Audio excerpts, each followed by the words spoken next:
Over a lifetime, all of us change to an extraordinary degree. From a physical perspective, we start off as a little bundle about 50 centimeters high, with cherubic features and elastic soft skin. And then we may end up, some 90 years later, as a stooped, grey, liver-spotted, 180 centimeter high structure. In the intervening period, every single cell in our body will have been replaced, often many times over, and will have gone through all kinds of experiences that perhaps leave almost no trace in memory. The 25-year-old won't remember most of what the 5-year-old felt so strongly about. The 67-year-old will only dimly recall what was on their mind as they approached 30. We carry the same name throughout our lives and consider ourselves as a relatively stable, unitary entity. But is it really right to think of ourselves as the same person? Once one puts it under a philosophical microscope, the issue of personal identity emerges as far trickier than at first assumed. So in what ways could we be said to be continuous throughout time? What does guarantee that we can plausibly think of ourselves as the same people over a lifetime? Just where is personal identity located?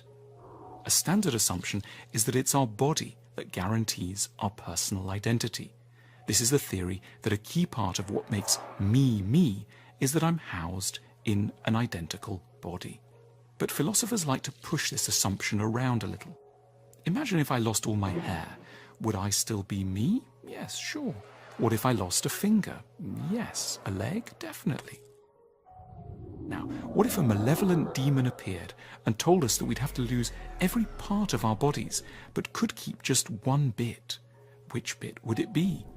Few of us would pick our elbow or belly button. Almost all of us would pick our brains. Now that tells us something interesting. We assume implicitly that some bits of our bodies are more me-ish, closer to the core of personal identity than others.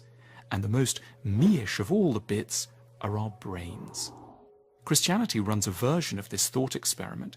It asks us to think what will happen after our death, and it imagines a separation of the body, ultimately not that significant, and the ongoing survival of a more modest, precious bit that it calls the soul.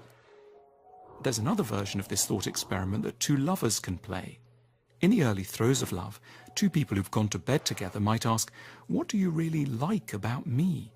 The wrong answer is to say, "Your fabulous breasts," or "your amazing muscular arms." Breasts and chest don't ultimately feel me-ish enough to be a respectable answer. It seems we want to be loved for something closer to our real self, perhaps our soul or our brain. Now let's push the thought experiment further. What bit of the brain is actually most crucial to being me? Let's imagine that I have a bump to the head and lose my ability to play table tennis. Am I still myself? Most of us would say, yes, sure. What if I once spoke Latin and lose the ability, or forgot how to cook asparagus with a light mayonnaise sauce? Would I still be me? Yes. In other words, technical capacities don't feel very close to the core of personal identity. What about other kinds of memories? A big part of making me me tends to be my store of memories. I remember the carpet in my bedroom when I was growing up, or the girl I was in love with at university, or the weather over Sydney as we came into land for my first Australian book tour. But what if these memories all vanished as well? Could I still be me? One view is possibly, so long as something else remained, and that thing we can call my character. In other words, if my characteristic way of responding to situations, my sense of what is funny, wise, interesting, or important remain the same, I can still, in some fundamental way, claim to be the same person.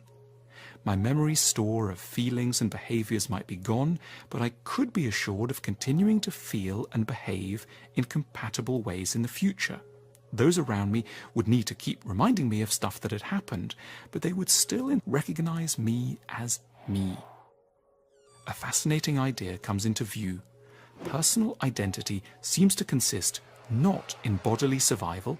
I could be put in somebody else's body or live in a jar and still be me, nor in the survival of memory. I could forget everything and still be me, but in the survival of what we're here going to call character.